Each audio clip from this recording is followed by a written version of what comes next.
Vamos a orar. Señor nuestro Dios, gracias por la vida espiritual que tú nos has dado. Si no fuera por ti, Señor, nuestra vivencia espiritual sería tan limitada y tan autocentrada. Pero contigo, mi Dios, con tu Espíritu Santo habitándonos, tenemos la opción de pasar a otros niveles. Y yo te ruego que nos ayudes, Señor, en este emprendimiento, que nos ayudes, Señor, con nuestras limitaciones y que podamos llegar al nivel que tú deseas para cada uno de nosotros. En tu nombre bendigo a cada uno de mis hermanos que están tomando el tiempo, el esfuerzo y las ganas de aprender, de desarrollarse, y yo te ruego que les recompenses con tu presencia. En el nombre de Jesús. Amén. Vida espiritual, clase número 8. Y entramos ahora a las disciplinas de la comunidad. Así se llaman en términos generales en este ambiente de las disciplinas. Vimos en primer lugar las disciplinas del, ¿alguien lo recuerda? Del corazón. Muy bien. Y esas disciplinas tienen el objetivo de enfocarnos en aquello que es nuestra identidad, nuestra esencia en Cristo. Todo lo que allí se trabaja es para eso. Después vimos las disciplinas del libro, las llamamos, y abarcan todas las disciplinas que tienen que ver con oír a Dios, aprender a escuchar a Dios. Entonces, claro, tiene que ver el estudio, tiene que ver la lectio divina, tiene que ver la oración, tiene que ver muchas de las cosas que nos permiten acercarnos al Señor y que Él nos hable. ¿De acuerdo? Pero todo eso desemboca en las disciplinas de la comunidad. Y ustedes van a ver esta relación, que la hemos llamado peregrinación espiritual. Peregrinamos desde afianzar nuestra identidad en el Señor hasta el servicio en la comunidad. Y el gran drama en la iglesia es no haber hecho esta peregrinación y estar en el ministerio. Porque sin esta peregrinación, entrar a servir en la comunidad es sumamente desgastante. La comunidad es como que nos chupa, nos roba la energía, nos quita. Y necesitamos ser una fuente que está constantemente refrescada y capaz de proveer y proveer y proveer. De lo contrario, muy rápidamente, antes de lo que creen, van a quedar secos.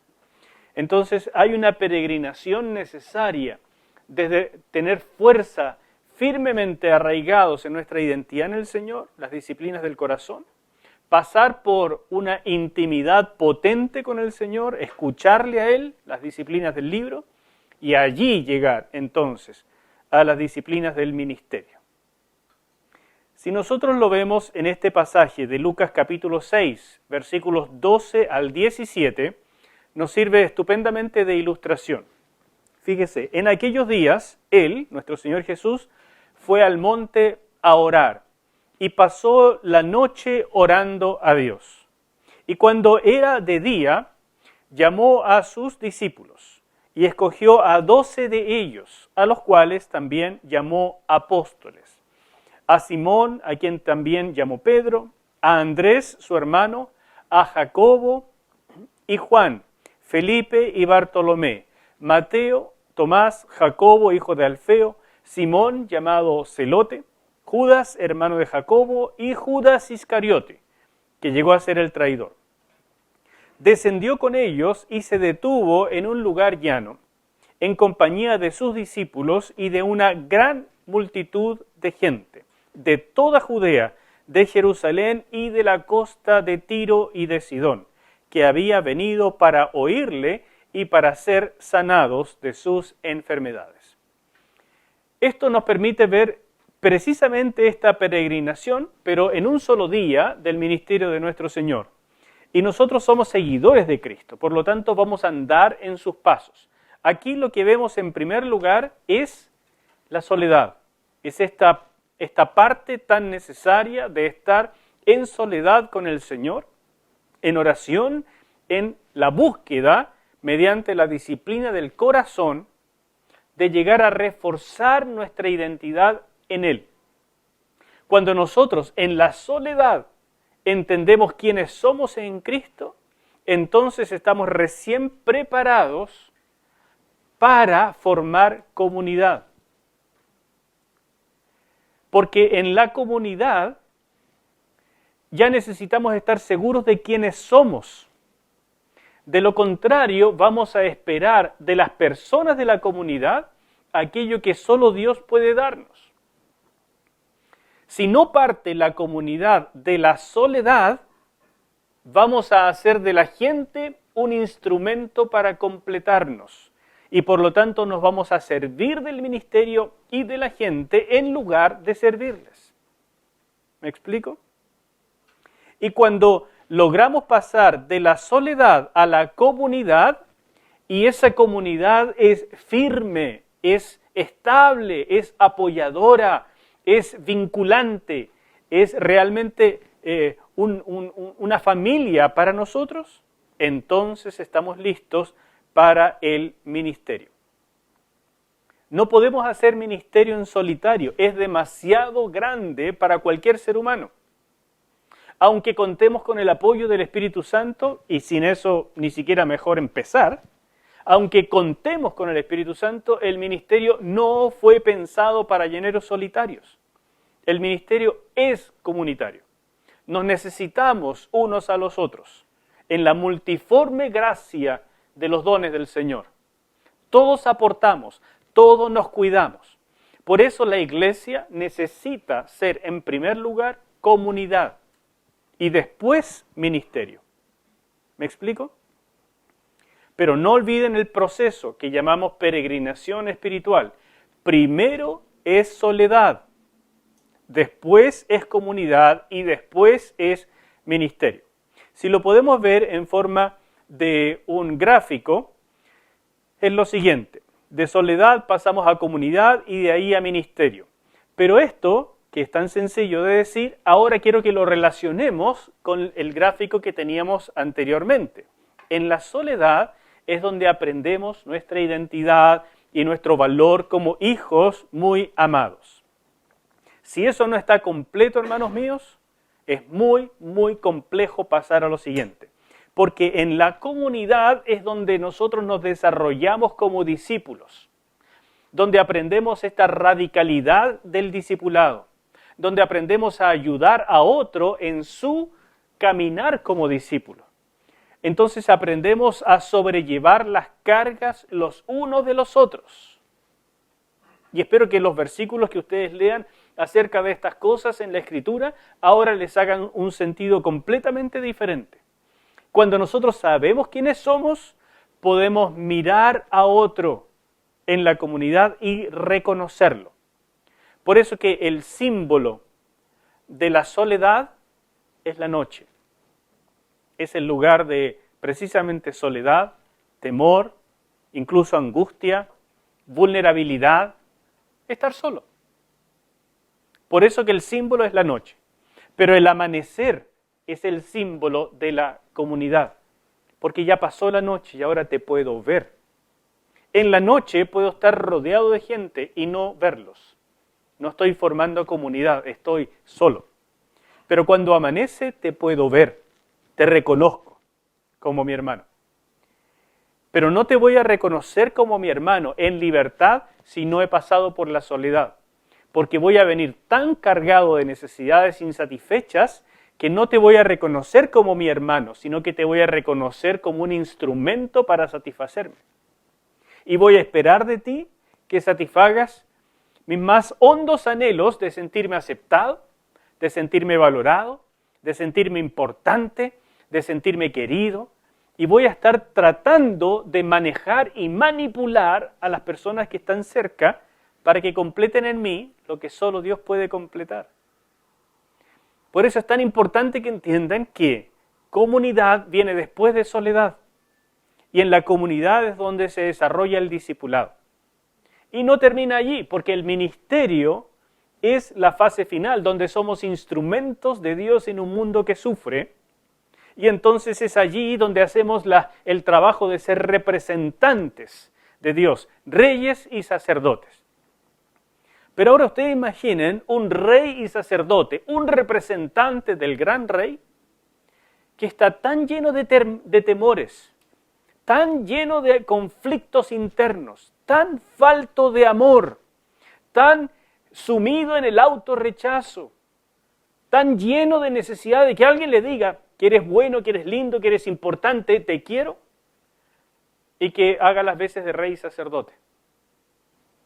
No va a funcionar, porque incluso el poder de Dios que fluye a través de él, lo va a tratar de usar para manipular, para lograr ser querido, ser aceptado. En el fondo tiene una agenda secreta que ni él mismo conoce. Y por eso la iglesia está llena de manipulación.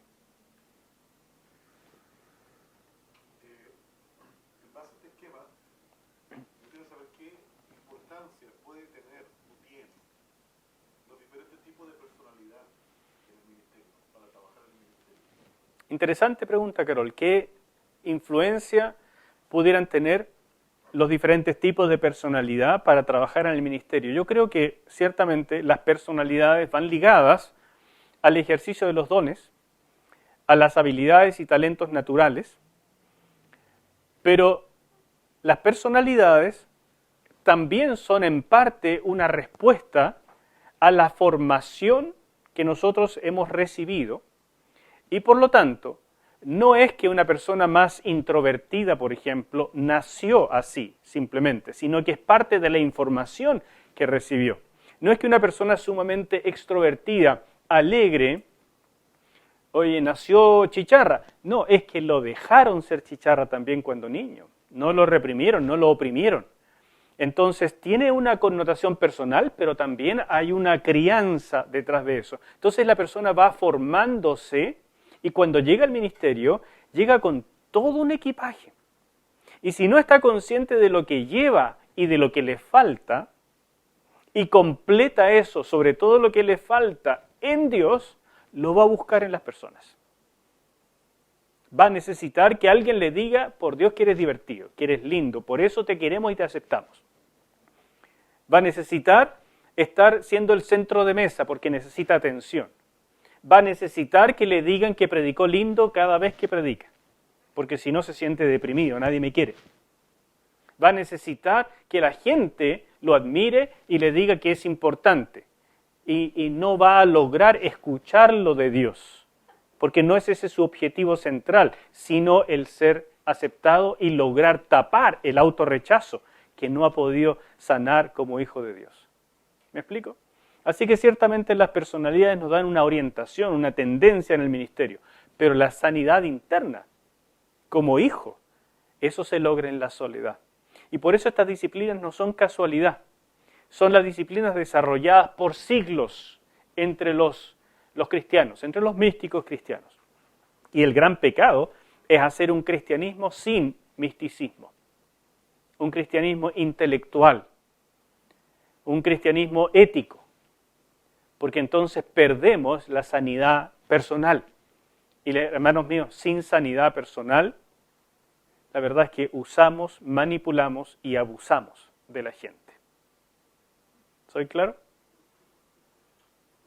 Así es que yo les animo a mirar este esquema, memorizarlo, trabajarlo en su mente y en su corazón, porque definitivamente es una peregrinación espiritual en la que ustedes están, lo sepan o no, y necesitan saber dónde han llegado.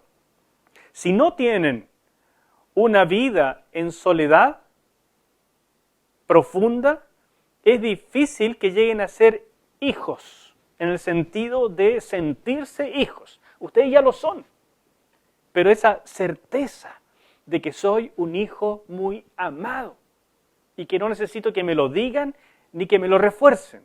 Yo soy. Si no lo escuchan directamente de los labios del Señor, es difícil que lo crean, por más que se predique una y otra vez en la iglesia. Los sermones que van orientados a esto, lo que provocan siempre es llanto, porque la gente se siente amada por Dios y se siente como que le pasaron un bálsamo por encima, y le encanta eso a las personas, y por supuesto que es bueno y es sanador. Pero el punto es que si no lo escuchan personalmente de los labios de su Padre Celestial en la soledad, les entra por aquí y les sale por acá. Porque en el mundo todo el mensaje es al revés. Y lo que más escuchamos es lo que más queda. En el mundo ustedes valen por lo que hacen. Ustedes valen si son populares. Ustedes valen por su productividad. Ustedes valen por ese tipo de cosas. Entonces el mundo no les va a decir jamás: ustedes son hijos y con eso lo tienen todo.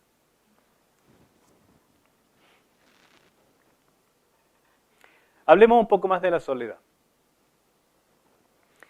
La soledad no es fácil, es la disciplina sin duda más dura que hay. No nos gusta sentirnos solos, no nos gusta escuchar al silencio.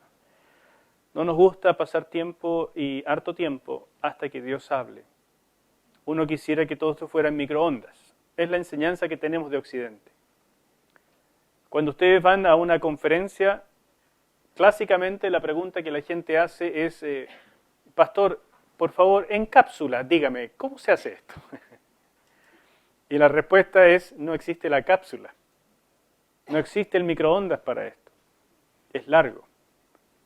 Necesita paciencia, necesita perseverancia, necesita creer que esto tiene un fin y que lo va a lograr. Y necesita perseverar aunque le cueste la vida. Pero cuando lo logra y finalmente escucha al Señor, valió todo. En la soledad llegamos a conocernos como seres frágiles y vulnerables, pero amados por Dios. Se simboliza con la noche, donde hay oscuridad, temor y dependencia. Somos santuarios del Espíritu, dice Juan 14 y tantos otros textos de la Escritura. Pero morar donde Dios mora es un gran desafío espiritual. No es una disciplina fácil, como muestra el que Jesús mismo pasaba toda la noche orando. Si fuese sencillo, Jesús nos habría dicho: oren 5 minutos y con eso tienen. Jesús pasaba la noche orando. Jesús. Entonces nosotros necesitamos noches más largas. ¿No es cierto? Hermanos queridos, habitar donde Dios habita es un desafío, porque la santidad de Dios no es algo que nosotros siquiera dimensionemos. Entrar al santuario es todo un tema. Nosotros somos santuarios ambulantes. Él ya nos ha poseído. Pero entrar en la comunión con el Espíritu es tan trabajoso como muestran las infinidad de símbolos del Antiguo Testamento. El pasar de la parte de afuera del tabernáculo, por el altar de bronce, por el lavacro, por las diferentes abluciones y sacrificios y payasadas. Todas esas cosas son necesarias espiritualmente porque significan algo. No es llegar y entrar como Pedro por su casa, porque Dios no es Pedro. Y sí estamos en su casa. ¿Se dan cuenta? Entonces, la soledad es complicada. Allí también caemos en cuenta de nuestra necesidad de la comunidad, porque al amanecer nos vemos unos a otros y nos reconocemos. Cuando Jesús estaba la noche completa orando, después bajó y reconoció a los suyos. Es un símbolo, ustedes me entienden, es una metáfora, pero evidentemente de eso se trata. Si ustedes no saben pasar tiempo en soledad, cuando llegan a la iglesia, la gente puede ser una gran carga, una tremenda molestia. Se los digo con experiencia. Cuando me levanto el día domingo, muchas veces he sentido: Señor, qué lata, quiero quedar acá ya, porque yo sé que voy a llegar y me van a empezar a pedir citas y me van a empezar a decir todos los problemas que tuvieron y van a empezar la lista de necesidades y peticiones y los dramas que ocurrieron en la semana. Señor, otro, manda otro. Y entonces tengo que recordar que yo fui llamado a eso no porque sea muy especial, ni porque tenga una capacidad muy especial, sino simplemente porque fui llamado primero a la soledad, a estar lleno de Él. Y Jesús aguantaba todo eso y le sobraba cariño. Si no lo hacemos en Él, esto se vuelve muy complicado. Y por eso, antes de llegar al ministerio, está la comunidad. La comunidad es un paso intermedio, es el paso un poco más protegido, donde formamos lazos, vínculos, incluso amistad. Pero la comunidad tiene también sus dificultades, porque ustedes se dan cuenta que Jesús escogió a 12 y entre los 12 había un traidor. Entonces lo que pasa es que en la comunidad se da tanto la sanidad de la aceptación como las más grandes traiciones. Y no hay nada que duela más que ser traicionado por aquellos que uno ama, por aquellos donde uno realmente se abrió, donde, oye, si cuesta abrirse, ¿a ustedes les cuesta o no? Y finalmente lo logré y me traiciona este padre. Entonces es complicada, la comunidad es compleja, pero es necesaria, no es una opción. Por eso que el Señor dice, no dejen de congregarse como algunos tienen por costumbre. No lo hagan, porque la comunidad no es opcional, es sine qua non para el ministerio. Antes de pasar a eso, se ha dicho, y creo que es una muy buena definición, que comunidad es soledad más soledad.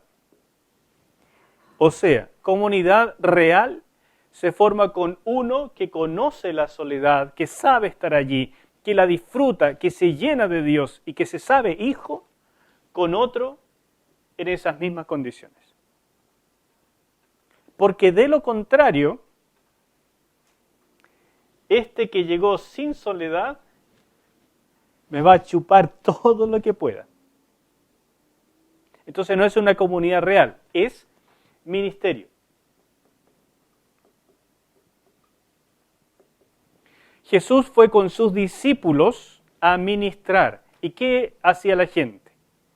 Llegaba con todos sus problemas y todas sus necesidades y lo que quería era que los sanaran.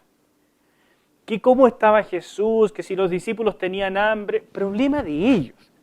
Yo vengo con mi problema y quiero que me sanen. Entonces, ministerio es soledad, uno que sabe estar allí, ojalá en lo posible y mucho mejor, más ha formado una comunidad, pero y de ahí llega a sumarse, a ayudar a uno que no tiene soledad, que no sabe estar en soledad y por eso tiene todos los problemas que tiene y no tiene comunidad.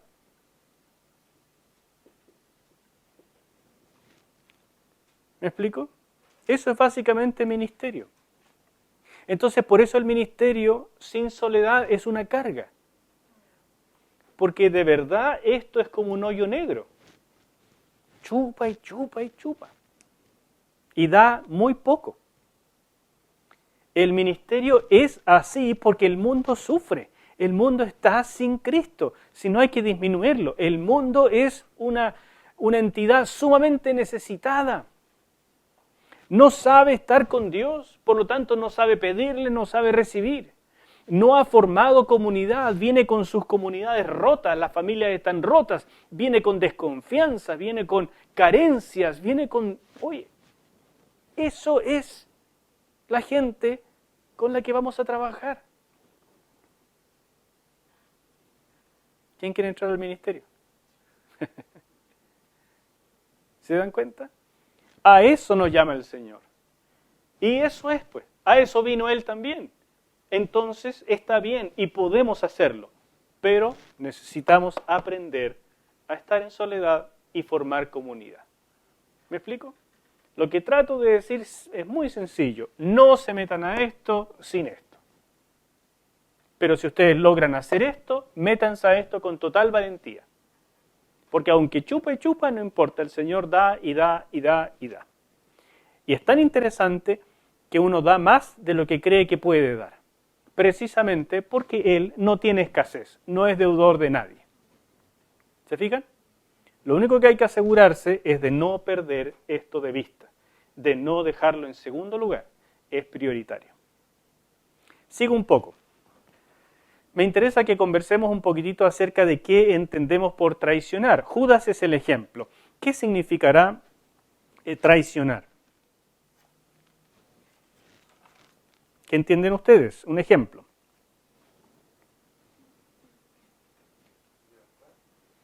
Cuando hay una deslealtad. Muy bien, me gustó la palabra lealtad, deslealtad. ¿No es cierto? Una forma de hablar de traición es entregar, o sea, destapar. Te lo doy, no lo cubro, te lo entrego. Eso es traicionar, ¿no es cierto? Judas es el ejemplo clásico. Va y lo entrega con un beso. Entonces no lo cubrió, no lo protegió, no lo acogió, simplemente llévenselo. No quiero saber más de él. Eso es una traición. Bien. Pero entonces tenemos que preguntarnos cuál es el orden de las lealtades. Y entonces se vuelve bastante más complejo. ¿Cuál es la lealtad número 1 en nuestra vida? Dios. Qué rico que contestaron rápido. La lealtad número 1 es Dios y su voluntad. Y si nosotros perdemos eso de vista, vamos a ser leales a otras cosas por sobre Dios. Y entonces rompemos la soledad, rompemos la intimidad con Él. Fíjese que hay personas que dicen, las lealtades tienen que ser claras. Dios primero, la familia después, después los amigos y después, por último, la iglesia. Sin embargo, si ustedes han dado la palabra, por ejemplo, a la iglesia para hacer algo, entonces se han comprometido con Dios para servir a su pueblo. No pueden poner a la familia por sobre eso, porque esa lealtad a la familia sería una traición a Dios. Y eso es muy interesante. Un ejemplo de esto en el Antiguo Testamento es que Él advierte, no hagan votos, no hagan promesas a la ligera, porque Dios exige que se cumplan las promesas. Entonces esto empieza a relativizarse. Después de Dios las cosas son un poco más relativas. Y ojo con no ser demasiado estrictos, porque pueden llegar a ser livianos con el Señor. A veces la familia tiene que quedar en segundo lugar, después de la iglesia, cuando ustedes se han comprometido. A veces las amistades no pueden ser protegidas a toda costa, porque tengo que proteger en primer lugar la santidad del Señor y de la comunidad. A veces proteger a la familia puede significar una traición hacia el Señor. Entonces esto yo les animo que lo lleven a su casa y lo mediten. La lealtad número 1 exige que se mantenga como primer lugar. Y a veces las demás cosas no están tan claras. Entonces sean siempre cuidadosos en qué es traicionar y qué es ser leales. ¿Cuándo la lealtad es complicidad? Si ustedes saben que un hermano ha pecado, ¿cuál es la actitud correcta? Intentar restaurarlo, dice Felipe. Otra sugerencia o otro aporte. A ver. Conversarlo con él. O ir al hermano que da los anuncios para que haga una lámina diciendo el hermano está en pecado. No, ¿verdad? ¿Cuál será la actitud hacia una persona que está en pecado? ¿Qué significa lealtad a esa persona? El Señor no quiso que dejáramos esto al azar, entonces Él nos dio instrucciones en la Escritura de qué significa ir con un hermano y restaurarlo, como decía, o conversarlo con él. ¿Qué significa usar el apoyo de la comunidad y del liderazgo para restaurar a una persona? Pero lo que es complicidad es cuando no solamente callo, sino que le ayudo en su secreto y simplemente estoy así como, pucha, Kai, no haga esto, sabes que no te conviene, pero no te preocupes, yo jamás lo diré porque soy tu amigo. Ahí pasamos a la complicidad y a la traición del Señor. Entonces esto es bien complejo. La lealtad tiene que ser en primer lugar a Dios, a su voluntad, a su santidad. Y déjeme decirle que en el ministerio esto va a ser continuamente desafiado. Porque ustedes como personas no van a ser capaces de mantener una rectitud absoluta. Porque su familia inmediata no va a ser capaz de tener una rectitud completa. Sus amigos y hermanos en la iglesia tampoco. Y más de una vez nos vamos a ver enfrentados a tener que decir, hasta aquí llego yo. Yo sigo al Señor en primer lugar. Así que les digo, la comunidad es el lugar de la aceptación y el lugar de las traiciones. Prefieran ser traicionados que traicionar. Nunca traicionen. Solo sepan cuando están siendo cómplices en lugar de leales.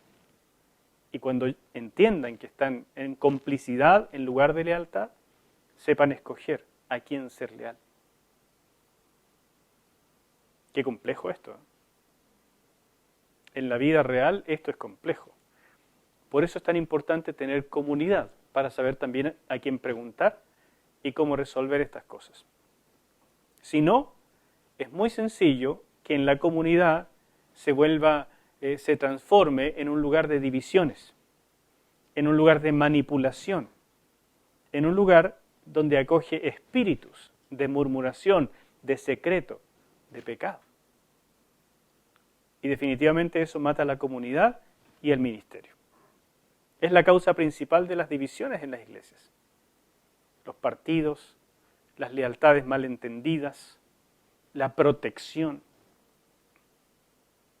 Hace poco conversaba con unas personas que la iglesia se estaba dividiendo porque el pastor había caído en adulterio.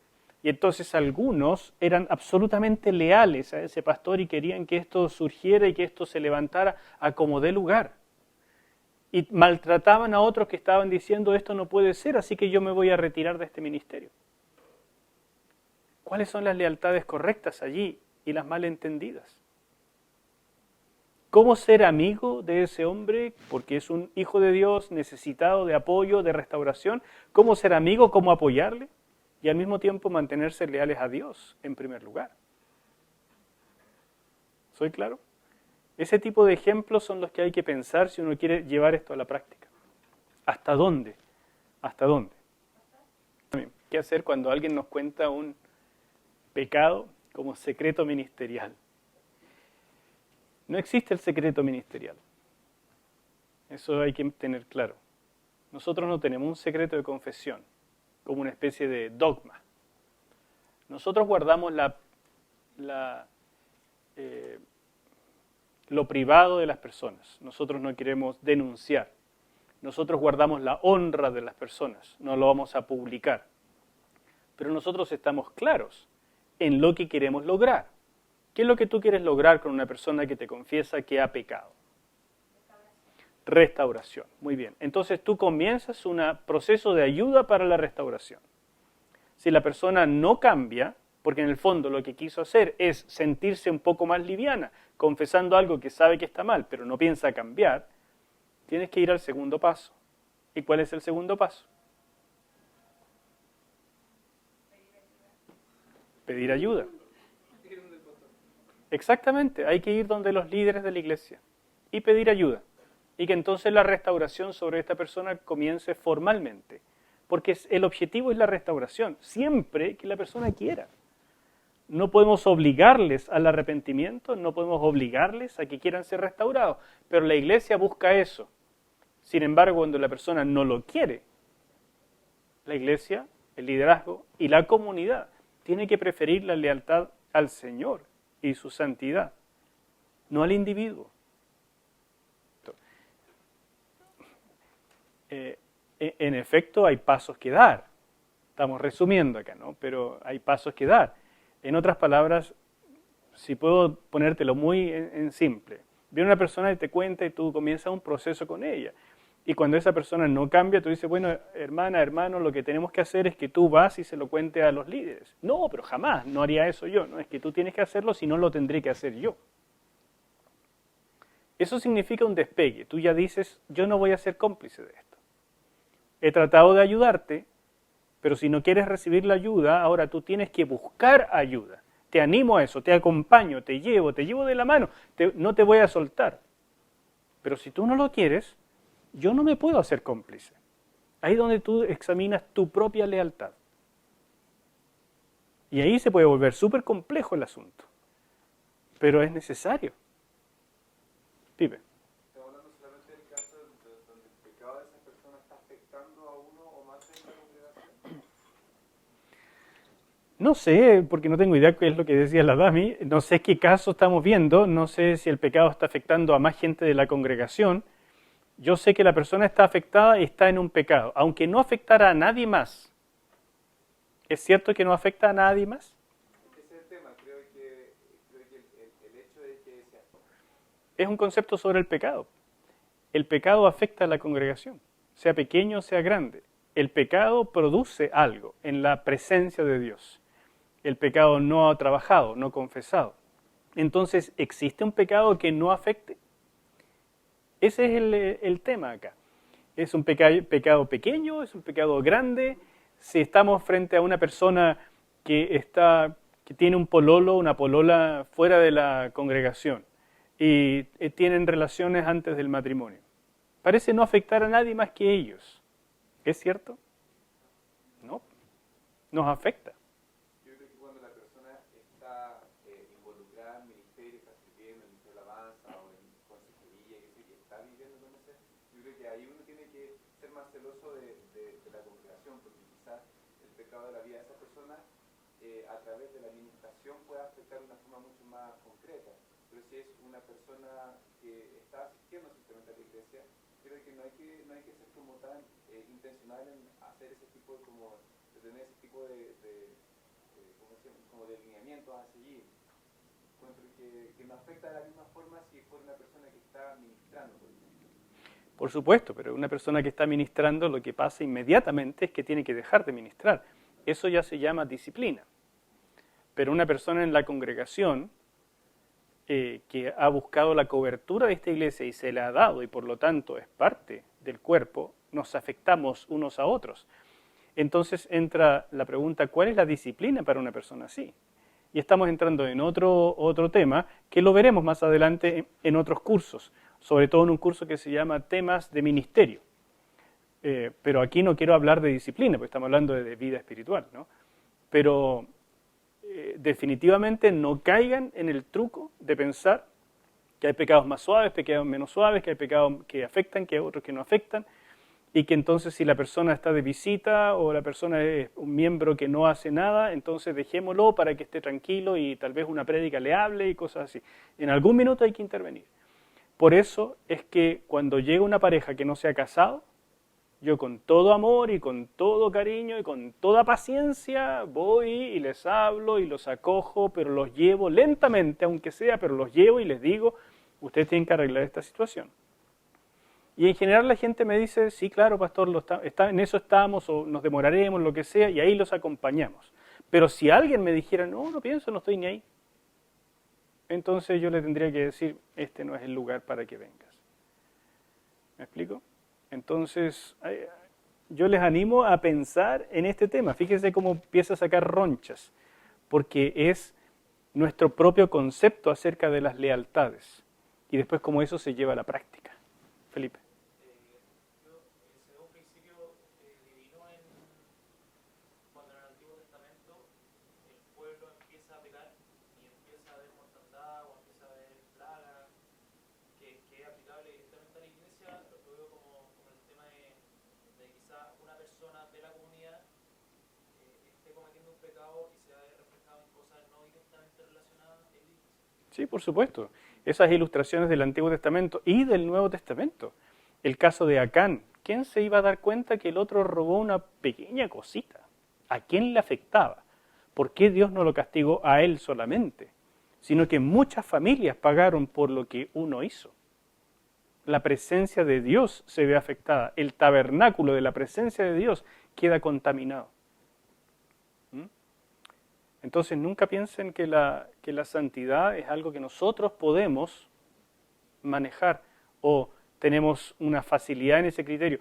Ahí hay un tema que necesito que ustedes piensen muy bien acerca del ministerio. La santidad de Dios no es algo que sea simplemente un tema de estudio. Es algo que nos abraza, que es mucho mayor que nosotros, donde hay que tener un respeto santo, incluso el temor a Dios. Porque Dios no juega con eso. Él lo tiene realmente por algo sagradísimo, su presencia. Si nosotros lo miramos en menos, Él lo va a mirar en menos también.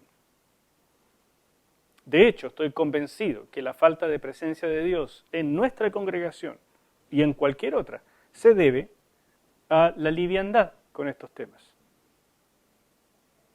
A no tomar en serio la responsabilidad y el privilegio de la presencia de Dios, con toda su santidad, con todas sus características. El problema de sobreenfatizar esto es volvernos talibanes, perseguidores de la gente. Entonces yo les ruego que ustedes entiendan el espíritu con que estoy trabajando esto. De la profundidad de una vida espiritual, analizamos nuestras lealtades. No simplemente aplicamos la ley a machetazos. No ese es el espíritu. En un minuto, si yo recibo algo de una persona, entonces significa que yo tengo que hacer algo, ¿verdad? No puedo simplemente pasarlo a otra parte, no puedo derivarlo porque he recibido un privilegio, véanlo así, un privilegio y una responsabilidad. Yo soy la primera intervención. Ay, pero es que no sé hacer nada. Bueno, aprenda pues. De eso se trata ser cristiano. No puede ser simplemente una persona que está recibiendo toda la vida. Y Dios le está diciendo a través de estas cosas, ya, yo necesito que tú seas parte de esto. Si la primera intervención tiene éxito, dice la Escritura, has restaurado a tu hermano, lo has ganado, lo has devuelto y has ayudado al perdón de los pecados. Gloria al Señor. Tú creces, el hermano crece, la congregación se santifica, todo maravilloso. ¿Qué pasa si la primera intervención no funciona? Entonces tengo que ir a la segunda, que es la comunidad. Y en esa comunidad ahora representada por los líderes. Porque a veces uno confunde la comunidad con mis amigos. No voy y se lo cuento a los amigos, diciendo, ¿sabes que necesito consejo, que me ayuden porque tal persona lo que hizo? ¿Entiendes? No, eso ya es copucha. Eso es chisme, eso es murmuración y queda peor. Entonces uno va a los líderes. ¿Cómo va a los líderes? Con la persona, no va solo. Porque si uno va solo, entonces lo está acusando y eso va a terminar mal. Uno guía a la persona en su restauración, lo acompaña, porque yo tuve el privilegio de recibir esta responsabilidad. Entonces yo lo llevo, lo acompaño, le digo, sabes que necesitamos algo mayor porque tú no estás logrando salir de esto y yo no estoy logrando ayudarte. Necesitamos ayuda mayor. No se trata de ir a la corte de inquisición. Son pasos siguientes de ayuda. Porque todo esto redunda o pretende redundar en la restauración, no en liquidar al hermano. Entonces buscamos líderes reconocidos por la congregación. ¿Tiene que ser el pastor siempre? No, pero líderes, personas de temple, personas probadas espiritualmente, maduras, ¿no es cierto? Y entonces se busca esta segunda instancia. Y esta es la final. En esta segunda instancia la persona debería tener más recursos y todo para arrepentirse, restaurarse, cambiar, ser ayudado, etcétera, etcétera. Y si la persona no quiere, la Escritura ya no da más recursos. ¿Qué es lo siguiente que hay que hacer? Pedirle que no siga congregándose. Eso es retirarlo de la Santa Cena, que significa excomunión, y significa entregarlo a Satanás. Así que solamente hay 3 pasos que el Señor nos dio y nos enseñó. Y estos 3 pasos pueden durar años. La restauración puede ser larga. pero no hay más. Entonces yo les animo a ser responsables con lo que ustedes reciben, ser responsables con la comunidad y nunca formar complicidades malsanas, porque ustedes van a terminar mote, la persona va a terminar mal y la comunidad va a ser afectada. ¿Me explico? Así que sean claros con sus lealtades. No se confundan. La amistad con el Señor o es primero o Él les va a pasar la cuenta. La comunidad no es un lugar ideal, simplemente es el contexto donde tratamos de amarnos mutuamente. Y amarnos mutuamente nunca va a ser fácil. Aquí tienen un ejemplo de lo que nos estaba diciendo la misma Vicky. Amar a una persona que está pecando no es fácil. Amar a una persona que no me cae muy bien no es fácil. Que alguien me ame a mí no es tan fácil tampoco. Entonces no es un lugar ideal, es un contexto. Pero es donde tengo que aprender, porque si no, pasar al ministerio, muy complejo. Gracias, Paulita. Exactamente. La Escritura dice, fierro con fierro o hierro con hierro se aguza. Es una verdadera amistad, cuando empezamos a sacar chispa para ser más afilados.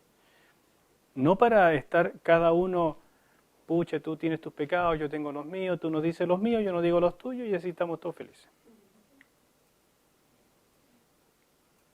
Ahí matamos nuestra espiritualidad y también, de paso, la de la congregación. Tomen en serio esto, por favor. Es importante que la comunidad brote de la soledad, porque si no estamos seguros de ser hijos amados, esperaremos de alguien de la comunidad que nos haga sentir especiales y valiosos. Pero solo Dios puede hacer eso plenamente. Hermanos míos, volviendo al tema de la complicidad, a veces estamos nosotros buscando que alguien nos ame incondicionalmente y nos acepte aunque hagamos algo malo. Y nunca nos vaya a traicionar, nunca le vaya a decir al pastor ni a nadie. Y eso es simplemente una búsqueda del amor incondicional que Dios tiene para ustedes. Él es así, Él no les va a negar incluso aunque ustedes pequen. Pero los seres humanos no podemos suplir a Dios.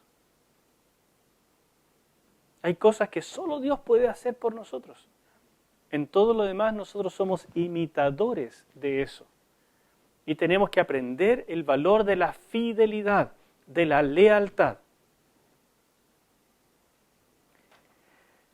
Necesitamos de la comunidad, porque sin ella nos volvemos individualistas y hasta egocéntricos. La comunidad es una necesidad, no una opción. Somos llamados a la mesa del Señor juntos, no solos. Fíjense en eso. Yo he conversado con algunas personas que hablan de que la iglesia no es necesaria. Yo tengo mi relación con Dios y la tengo solo. Y mejor solo que mal acompañado. Y no necesito a la iglesia, porque la verdad es que la iglesia es un montón de gente llorona, me dicen. ¿No es cierto? Gente que no tiene sus cuestiones arregladas y yo voy en una búsqueda del Señor y voy solito, voy como avión. Otras personas me retrasan. Y además la iglesia está llena de pastores que lo único que andan buscando es la plata de la gente. Así que mejor me quedo solo. Dios dice no, porque la soledad es para la comunidad y la comunidad es para el ministerio. Nosotros somos llamados no solo a ser hijos muy amados, y gracias a Dios por eso. Somos llamados a llegar a ser representantes de Él, reyes y sacerdotes. Por eso es tan importante entender esto, porque la tentación de quedarnos en la primera etapa es enorme. Y la tentación de saltarnos etapas también es grande. ¡Qué equilibrio! Finalmente, comunidad, perdón y celebración.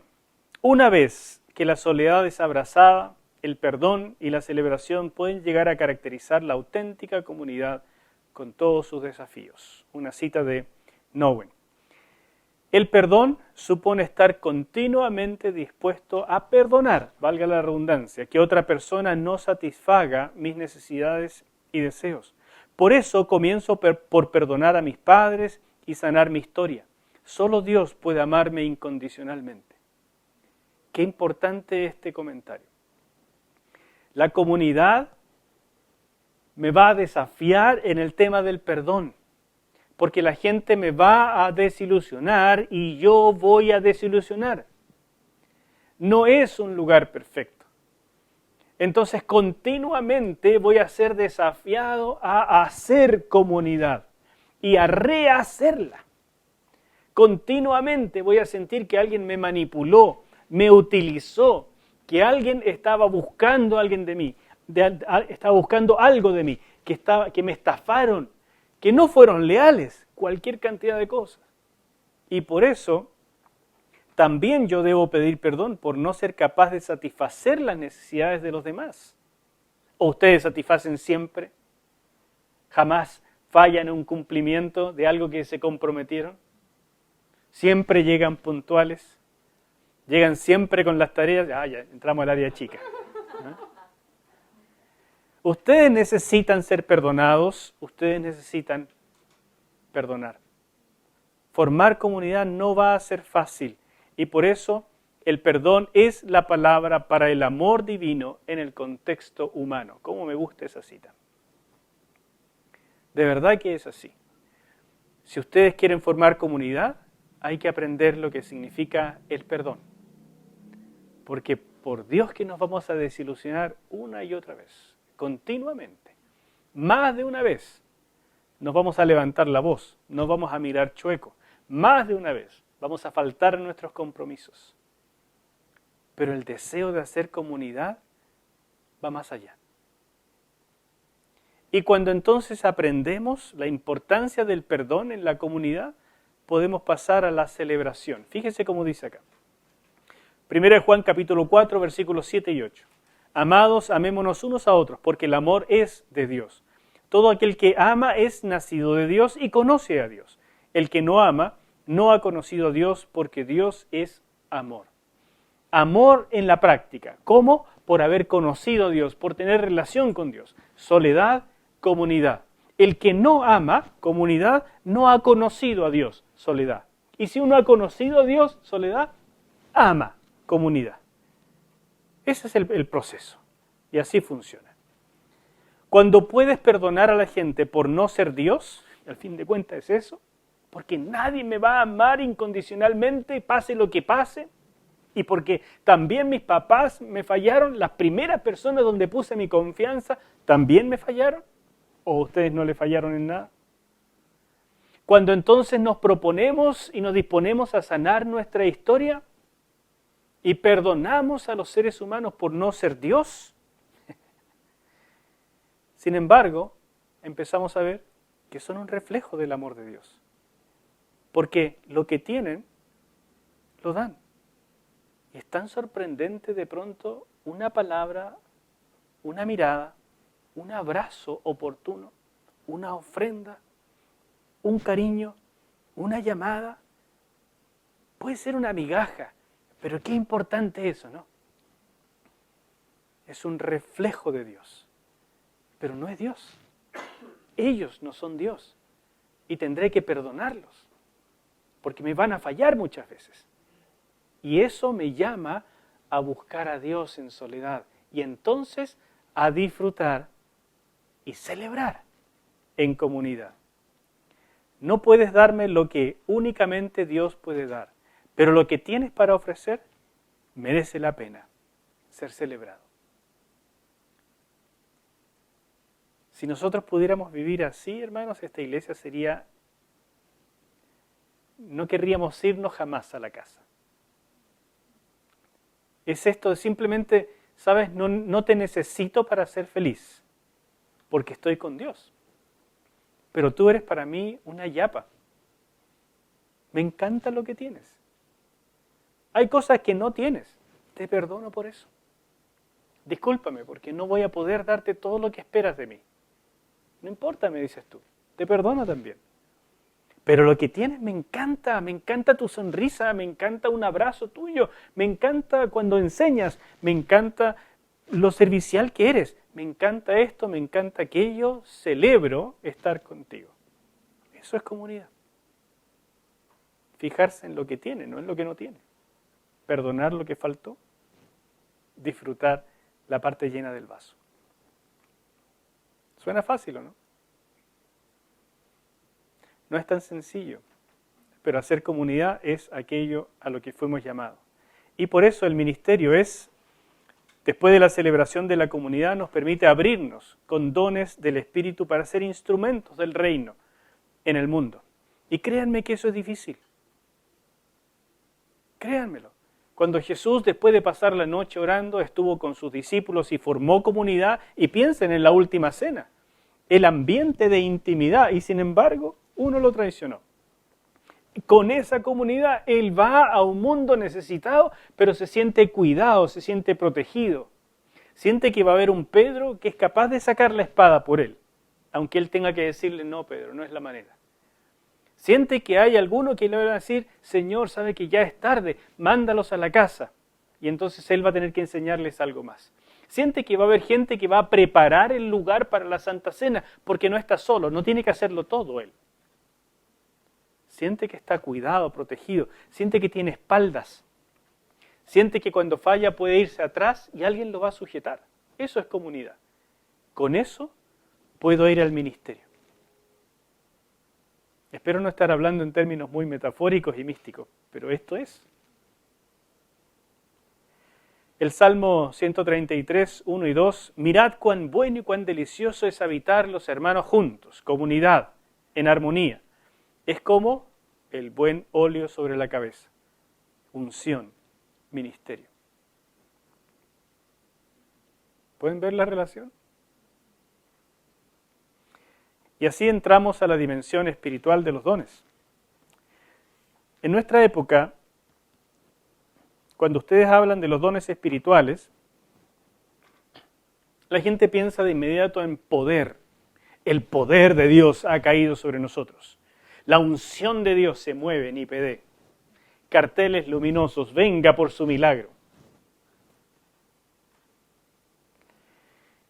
Sin embargo, la dimensión espiritual de los dones espirituales, y los dones sin duda tienen relación con el poder, no me cabe duda. La unción, el poder, la autoridad, claro que sí. Pero la dimensión espiritual es cuando los dones hacen esto. Hay diversidad de dones, diversidad de ministerios, diversidad de operaciones. A cada uno les da la manifestación del Espíritu para provecho. Hay una comunidad que levantar. Hay un cuidado de unos de otros. Hay un aporte de lo que tengo. Y es valorado, y es usado, y es necesario. Hay un verdadero unirnos, en complementarnos los unos a los otros. Y entonces, de la comunidad pasamos al ministerio. La dimensión espiritual de los dones significa entender que entre 1 Corintios 12 y 1 Corintios 14 está 1 Corintios 13. Y eso lo descubrí solito. Y 1 Corintios 13 es el capítulo del amor. Es el capítulo donde se prueba la comunidad. Si yo tuviera lenguas, dice Pablo, si yo tuviera milagros, si yo tuviera portentos, pero no tengo amor, de nada me sirve, porque no he formado comunidad. ¿Para qué quiero todos los dones de 1 Corintios 12? Y la descripción de los, digamos, más bacanes y más tremendos de 1 Corintios 14. Si no paso por 1 Corintios 13. Comunidad antes que ministerio.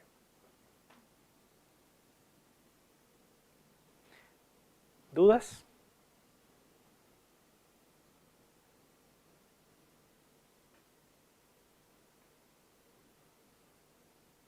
Eso es todo por hoy entonces. Que el Señor les bendiga.